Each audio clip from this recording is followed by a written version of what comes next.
We are moving through another week in our David series, All Hail the King, where we are looking at the major life events of David.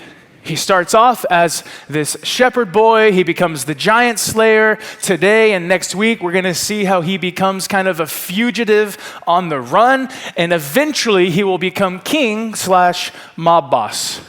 And we get to see another aspect of his story, like what happens when pride and jealousy continue to rule in our lives and in our hearts, like the current king, King Saul. I also want us to look at, hey, what are we going to do when our friends find themselves in trouble? How do we point them on the right track? How does God work? How does God move in ways that sometimes just make no sense? And I understand that we have covered a lot of ground over the last few weeks, and I just have to be honest up front, we have a lot of ground to cover today. So hang on, buckle up. I'm going to talk as fast as I can. Last week, we ended with these verses in 1 Samuel chapter 18, verses 28 and 29, it said, when Saul realized that the Lord was with David and his daughter Michal loved David, Saul became still more afraid of him, and he remained his enemy the rest of his days. So if you were here last week, you might remember that Saul has tried to kill David twice. He threw a couple spears at him. He sent him on this weird dowry quest, right? He had to acquire a couple hundred foreskins to become the king's son-in-law, and that's where we left off. And here's what it says in 1 Samuel 19, verses 1 through 7. This is what it says. Saul told his son Jonathan and all the attendants to kill David. But Jonathan had taken a great liking to David and warned him, my father Saul is looking for a chance to kill you. Be on your guard tomorrow morning. Go into hiding and stay there. I will go out and stand with my father in the field where you are. I'll speak to him about you and will tell you what I find out. You see, Jonathan, he spoke well of David to Saul his father and said to him, let not the king do wrong to his servant David. He has not wronged you. And what he has done has benefited you greatly. He took his life in his hands when he killed the Philistine. The Lord won a great victory over all Israel, and you saw it and were glad. Why then would you do wrong to an innocent man like David by killing him for no reason? Saul listened to Jonathan and took this oath. As surely as the Lord lives, David will not be put to death. So Jonathan called David and told him the whole conversation. He brought him to Saul, and David was with Saul as before. So where we left off last week, Saul is angry. He's prideful, he's jealous, he's tried to kill David, he's keeping a watchful eye on David, and now he makes his hatred public. He tells his son and he tells his armed guards, if you see him, fire at will. If you see him, kill him.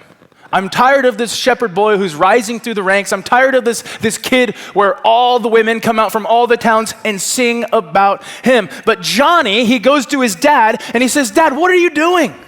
You can't kill this guy. He's literally saved the day multiple times. He's killed the giant. He's won the battles. You can't do this. And Saul looks at his son and he says, you know what? You're right. I won't kill him. How about you bring Davy back to the palace? Story over. Everyone lives happily ever after. Yeah, right. It should have ended right there, right? That'd make a great sermon. We could go home right now. But here's what happens next. What's happening is Saul is no longer using logic or reason to think. His heart is messed up. His heart is tattered. It's broken. Maybe it's a little too small. I don't know. He keeps doing things that get in the way of what God is trying to do. So here's what happens in verses 8 through 10. Once more, war broke out, and David went out to fight the Philistines. He struck them with such force that they fled before him. But an evil spirit from the Lord came on Saul as he was sitting in his house with his spear in his hand. Here we go, another spear. Imagine that. While David was playing the lyre, Saul tried to pin him to the wall with his spear, but David eluded him as Saul drove the spear into the wall, and that night, David made good his escape. So again, David is sent out to another battle. He finds victory, and somehow he finds himself back in Saul's chambers. He's playing his guitar. He's soothing Saul's soul because the Spirit of God has left Saul. And lo and behold, what's in his hand again? David. Do you not see this? Do you not see the king holding a spear? And then I'm like, Saul, what are you doing? You've already tried this twice. You're going to really go 0 for 3? Now, have you noticed something about King Saul in the story? There always seems to be a weapon close by. And I want us to be weary, and I want us to be mindful of the people in our life who always seem to have a weapon nearby, whether it is their words, whether it is the way that they use people, whether it is like Saul with a disingenuous plan. Because remember last week we talked about when we go into a battle, we are to have our hands lifted high in surrender. Right? We worship through our battles. We don't carry weapons. Do you see the difference? And so David, he runs away from the situation. But what we see Saul doing is kind of going back to his old patterns, his old habits, his old way of thinking, his old way of doing things. Don't we do that from time to time? Don't we have some old, bad habits? And sometimes they're just hard to shake, and sometimes we just allow that part of our lives to consume us, and we allow the sin to creep back in, and sometimes that can lead us to some deep, dark spiritual places, some spiritual darkness in our life. I hope and pray that if you have an old habit like that, you just start confessing it, you start repenting from it, you start finding someone to speak truth about that thing into your life. But here's what happens next in verses 11 through 17. Saul sent men to David's house to watch it and to kill him in the morning. But Michal, David's wife, warned him, if you don't run for your life tonight, tomorrow you will be killed. So Michal let David down through a window, and he fled and escaped. Then Michal took an idol and laid it on the bed, covering it with a garment and putting some goat's hair on the head. When Saul sent the men to capture David, Michal said, he is ill. He's sick. He's sick. He's not doing good. Then Saul sent the men back to see David and told them, bring him up to me in his bed so that I may kill him. But when the men entered, there was an idol in the bed, and at the head was some goat's hair. So Saul said to Michal, why did you deceive me like this and send my enemy away so that he escaped? Michal told him, he said to me, let me get away. Why should I kill you? I mean, what a family, right? You guys have a family like this, I think, right? Some of us. Dad is on his way to kill his daughter's husband, okay? The daughter lies. She's kind of deceitful. Probably got that from dad. She's got idols in the house. That's a little weird. But why does she have an idol in the house? I don't know, maybe like the rest of the people of that day, and maybe like for some of us, we have some idols in our life and we just make excuses as to not get rid of them. But Michal warns David. She says, Dave, the word is out. Dad is on his way. You need to run. You need to get out of here. You have to leave. And so she makes this little makeshift mannequin in the bed. She gets some pillows. She gets some goat hair. She gets this little idol thing. She makes this little lump, and the king's men come into the house, and they're like, where's Dave? And she says, sorry, guys, he's sick. And so they peek in. They open the door and they see this little canoodled up cocoon lump thing, and they see the hair, and they're like, yeah, he's sick. All right, we'll come back another time when we need to kill him. So they go back to the king, and he's like, where's Dave? He's like, he's sick. He's like, I don't care. Go get him. Bring him in his bed if you have to. I need to kill him. And so they go back into the house. They pull back the sheets, and they have been bamboozled by little nifty Michal. And she's like, got him. He's not here. He ran away. And the king is like, daughter, how could you do this to me? And then she says, you know what? David threatened to kill me if I didn't, which is not true. So she's lying again. But verse 18, it says, when David had fled and made his escape, he went to Samuel at Ramah and told him all that Saul had done to him. Then something interesting happens. David is running away. He goes to his old mentor. He goes to the old priest, the prophet Samuel. And he explains everything that's taking place. And Saul hears of this. And what he does is he sends some more men to go capture David. And these guys show up to kill David, and there's this little worship service going on. And there's some people that are prophesying. And the Bible says that the Spirit of God comes on these men and on these servants of Saul sent to kill David, and they start prophesying. And then Saul sends a second group, and he sends a third group, and the same thing happens. God's Spirit just comes and dwells among them, and they all start prophesying. And so Saul thinks, if you want something done, you got to do it yourself, right? And so he goes to this place, and he comes upon this prophesying party, which is essentially, think of it like this, like an on-fire worship service. There's like a little revival taking place, and then the Spirit of God comes back and dwells with Saul, and he starts prophesying too. And this is the power of God at work, because even when Saul meant for evil to take place, God shows up in this unique way.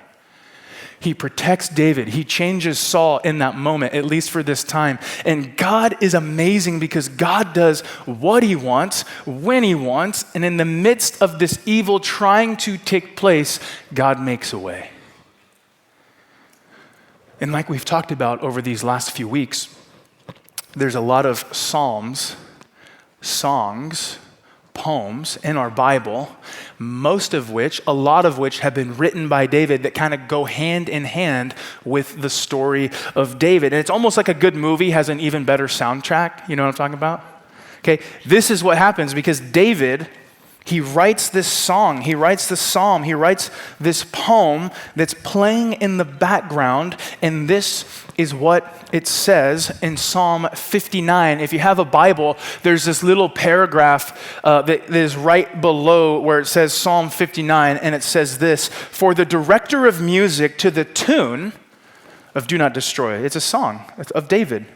A miktam is what it's called, when Saul had sent men to watch David's house in order to kill him. So Saul is sending these guys over to kill David, and David writes this. He says, "Deliver me from my enemies, O God. Be my fortress against those who are attacking me. Deliver me from evildoers and save me from those who are after my blood." You see how they lie in wait for me? "Fierce men conspire against me for no offense or sin of mine, Lord. I have done no wrong, yet they are ready to attack me. Arise to help me. Look on my plight. You, Lord God Almighty, you are the God of Israel. Rouse yourself to punish all the nations. Show no mercy to wicked traitors. They return at evening, snarling like dogs, and they prowl about the city. See what they spew from their mouths. The words from their lips are sharp as swords, and they think, who can hear us? But you laugh at them, Lord. You scoff at all those nations. You are my strength. I watch for you. You, God, are my fortress, my God, on whom I can rely. God will go before me and let me gloat over those who slander me. But do not kill them, Lord, our shield, or my people will forget. In your might, uproot them and bring them down for the sins of their mouths, for the words of their lips. Let them be caught up in their pride, for the curses and lies they utter. Consume them in your wrath. Consume them till they are no more. Then it will be known to the ends of the earth that God rules over Jacob. They return at evening, again snarling like dogs, and prowl about the city. They wander about for food and howl if not satisfied. But I will sing of your strength, David says, And in the morning I will sing of your love, for you are my fortress, my refuge in times of trouble. You are my strength. I sing praise to you. God are my fortress, my God on whom I can rely. And so David is probably in his house. The men are coming to kill him. He gets word. His wife tells him, you have to go. And he sits down and he scribbles this and he pours his heart out to God, because what he's essentially saying is, God, I have to trust you right now because I am a dead man walking. These guys are on their way. It's me, it's my wife, it's Harry, this little idol, and it's you. I need you. You are my faith. You are my shield. You are my protector. And in this dark moment in David's life where most of us would probably pick up a weapon and fight back, David worships and he cries out to God in his time of need. And so Saul starts chasing Dave, and Dave could have and should have probably been freaking out, in all honesty. But I want us to consider something today. Listen to this quote. Sometimes the clearest evidence that God has not deserted us is not that we are past our trials, but that we are standing in the midst of them. God might not have exactly taken all of our problems away, but some of us, we might find ourselves still standing in the midst of things. And David has experienced a lot of things being thrown at him, literally and metaphorically: spears, angry armies, foreskins, a wife that's meant to be a snare to him. And now the enemies are in his house and his idols' heads are falling off. David could look at this and he could say, where are you, God? God, what are you doing? I've had all of these things thrown at me. But sometimes the evidence that God is with us is not that he removes the trials, it's that we are still standing in the midst of them. And I want to let you know that Jesus did not sacrifice himself so that we could be blessed or that our life could be easier or better. Jesus sacrificed himself so he could change us, to make us more like him. So 2024 was the hardest year of my life. For some reasons that we might know, my dad's health has declined. It removed him from being the lead pastor here. And that was one thing. But then there's a lot of things here at church that were taking place, and just a lot of transition and a lot of change and a little bit of chaos. And I've had to work on a lot of things. I've had to seek counsel, and I've seen professional consultants, pastoral coaches, multiple therapists. And the same question they all ask me is, how are you still standing? I wish I could begin to explain even just this much of what's taken place. And my answer is always kind of the same. It's not because of how good I am or how great I am or anything that I have done. In fact, most days are really, really hard, especially if I think about all the hard stuff and I dwell on it for longer than like 4 minutes. I just get really emotional and I get kind of sad. But I'm here because of who God is and how good he is.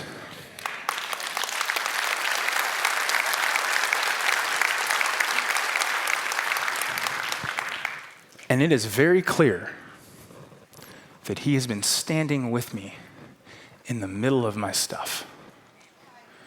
He hasn't necessarily removed all of it. He's removed a lot of it.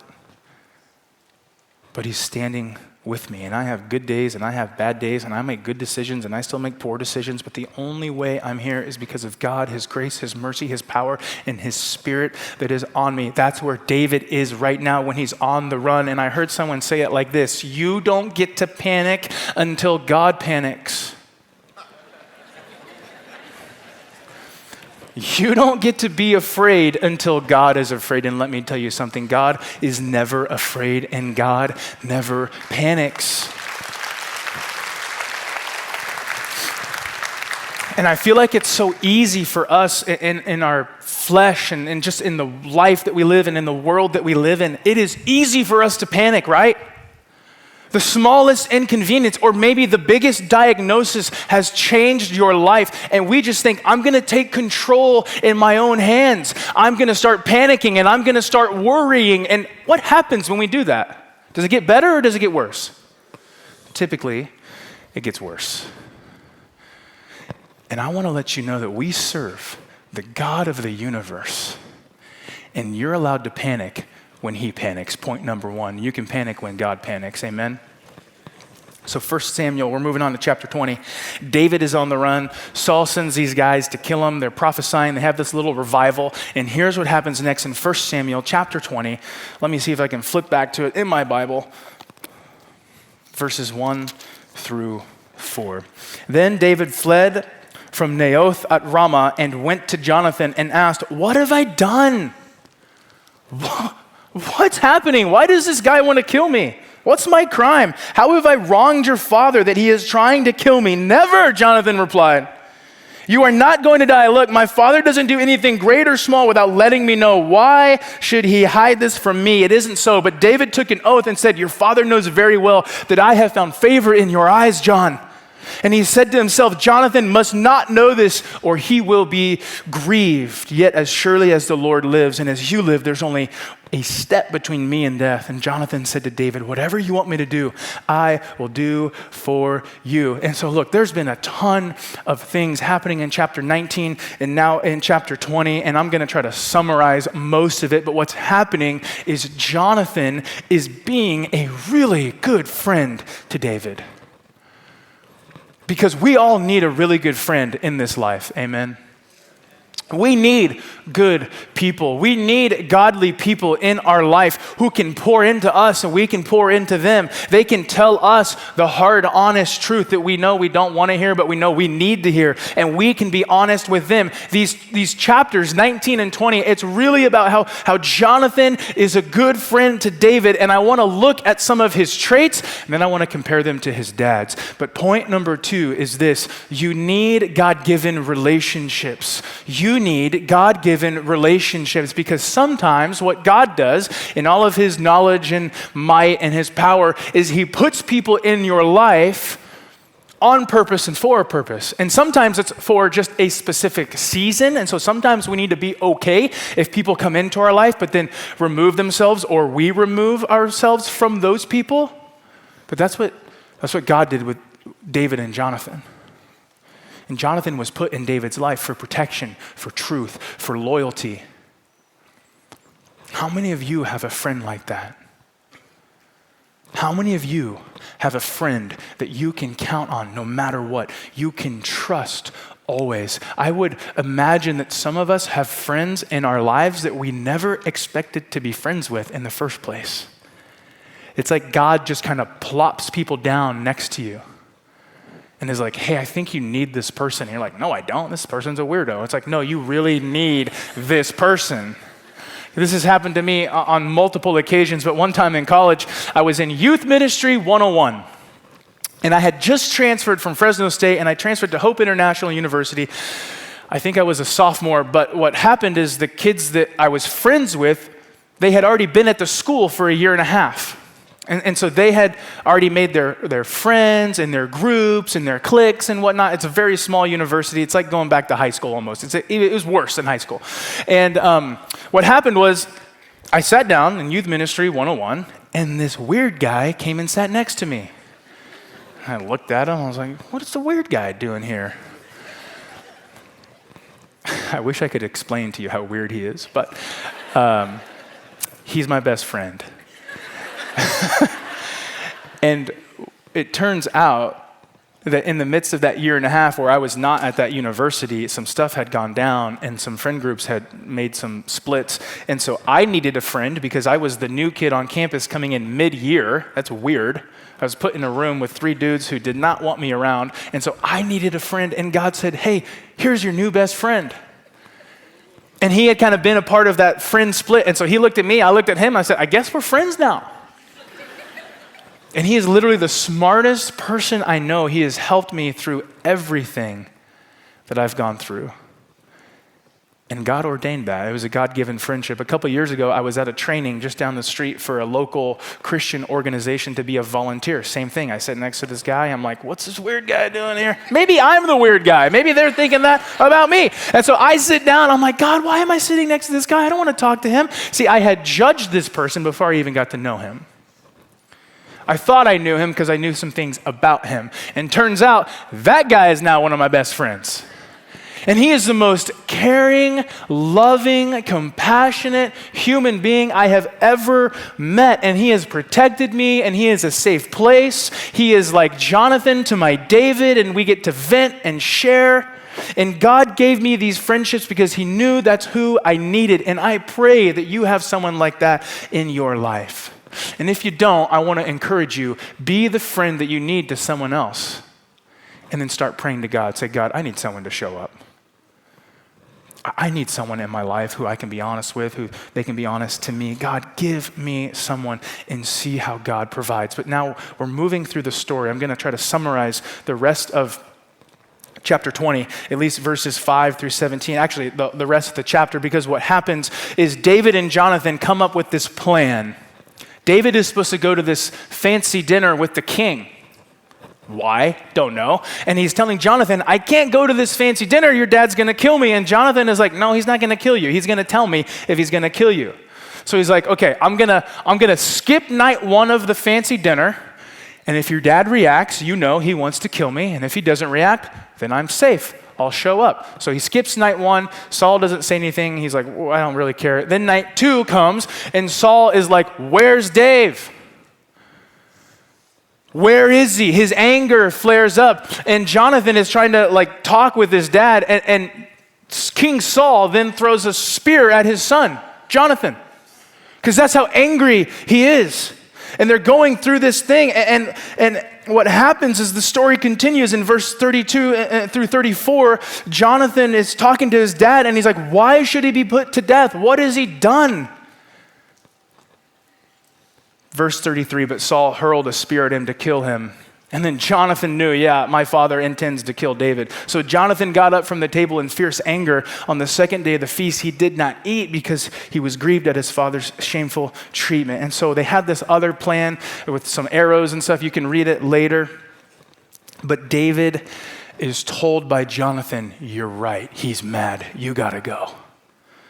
And in 1 Samuel chapter 20, verse 42, it says, Jonathan said to David, go in peace, for we have sworn friendship with each other in the name of the Lord, saying, the Lord is witness between you and me forever, and between your descendants and my descendants forever. Then David left, and Jonathan went back to the town. And this is what we're going to see next week. This spurs on this cat and mouse game with King Saul and David, because Saul is going to look and search for David until he dies or he kills David.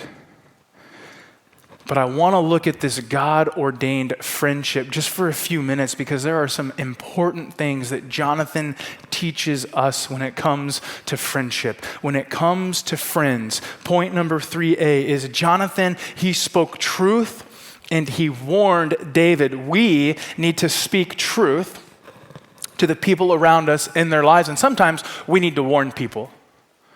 3B is Jonathan spoke well of David. We need to speak well to the people around us. And 3C is Jonathan stood by Dave. We need to stand by our friends. Because when John's dad, King Saul, is trying to kill David, he warns David. Now, I really hope that you don't have any fathers or mothers who are trying to kill your friends per se, but if you have some people in your life and there's some danger approaching, or maybe they're making some poor decisions that is going to lead to some negative consequences or some danger, I hope that you would warn them. I hope that you would sit them down and look them in the face and say, you are making some bad decisions. Only bad things can happen.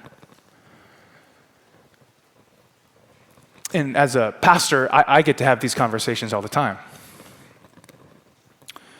Usually they're done between people that know me and trust me.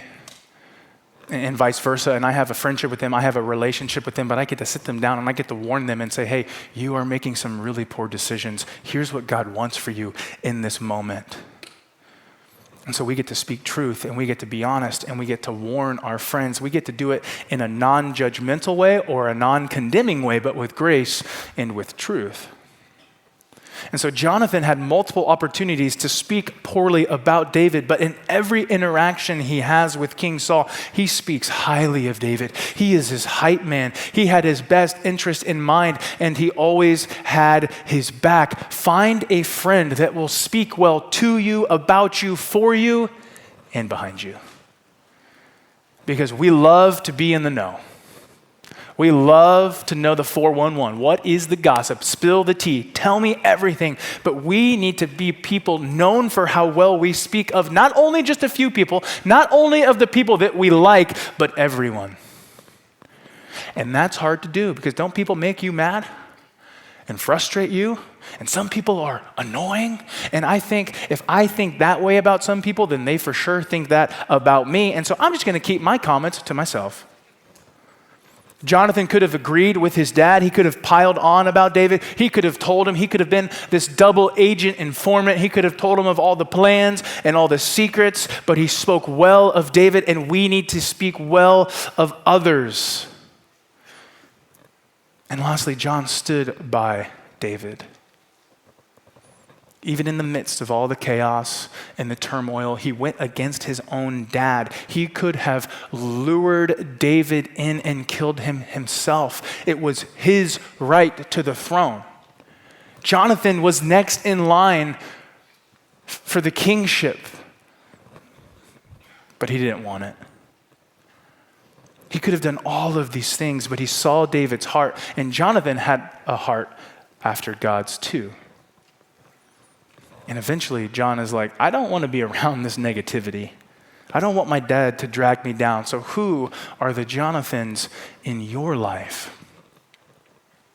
And how are you being a Jonathan to others? We need good, godly friendships because sometimes God ordains people to come into our life who are honest with us, who speak well to us and about us, and they walk with us through whatever life is throwing our way.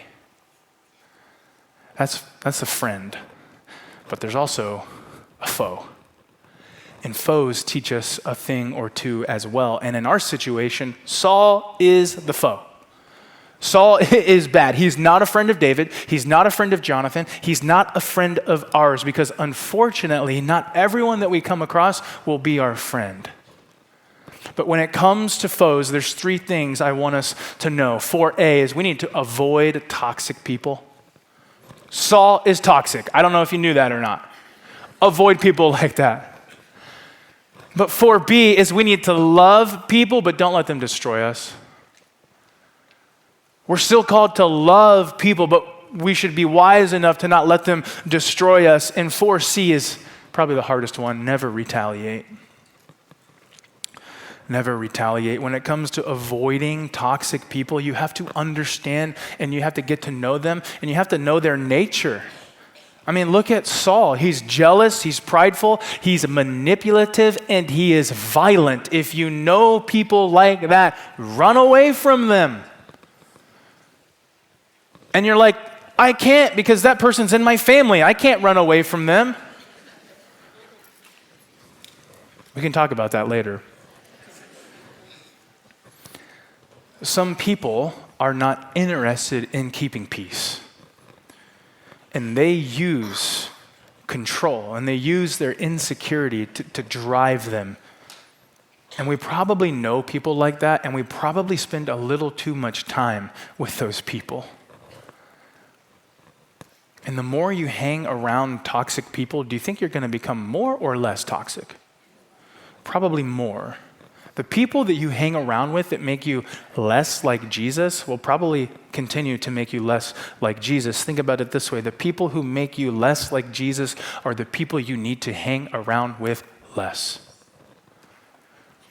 But we're still, and it's hard because we're still called to love our enemies, to pray for those who persecute us. We can love people without letting them destroy us.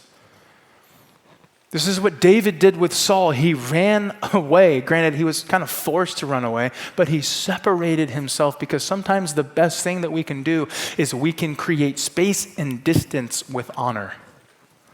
It's not wrong to remove yourself from a toxic group of people or a toxic individual. If they are making you less like Jesus, hang out with them less. And the hardest thing is don't retaliate. Because we like carrying a weapon sometimes. We like holding onto that spear. We like holding grudges. But like we said last week and earlier today, we have to come into these situations in surrender, in worship. Not with a weapon. And our role in all of this is to just be us. Be yourself. Let God be God, because what's going to happen is God is going to handle Saul. It's his timing anyway.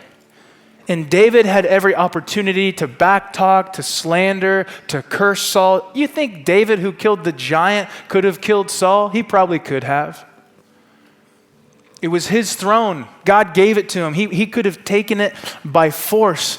But he didn't do that. And next week, David is going to have the opportunity of a lifetime, and he passes up on it because he's just saying, I'm going to let God be God and me be me in this situation. So we can be a friend or we can be a foe. How can you be a Jonathan to the people around you? How can you be the friend that maybe you need to the people around you? But maybe for some of us, you're still an enemy. Maybe you are still a foe of God. And you've never accepted Christ as Lord and Savior in your life. The good news is, while you were an enemy of God, while you were not a friend, but when you were a foe of God, He died for you. He provided a way for you to enter back into relationship with God through His love, through His death, through His sacrifice, His burial, and His resurrection. He came back to life and He said, I want you to come with me. I want you to be a friend of mine. I want you to come into my family. And some of you, you need to get back on track. But for others of you, you've never made that decision. You are an enemy of God right now. And if that's you, I want to challenge you. I want to encourage you. I want you to think about what would it look like to become a friend of God, to enter into the family of God. Not so that your life is better or blessed, but so that God can change you and transform you from the inside out. And I believe that when we make that decision and when we are justified and then we get sanctified, which are big fancy words for we're saved, and then we get to work on Christ's likeness, life gets better. Because who's with you standing in every trial, in every circumstance, in every hard time? The Lord. And so right now, if you need prayer, if you need to make any type of decision, if you need to talk, if you need to do anything at all, we'd love to talk with you.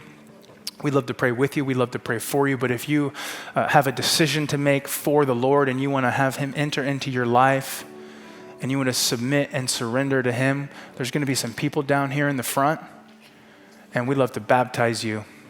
Whatever step you need to take next, now is the time to do so. Let's stand and sing. And if you have a decision to make, you can come down to the front.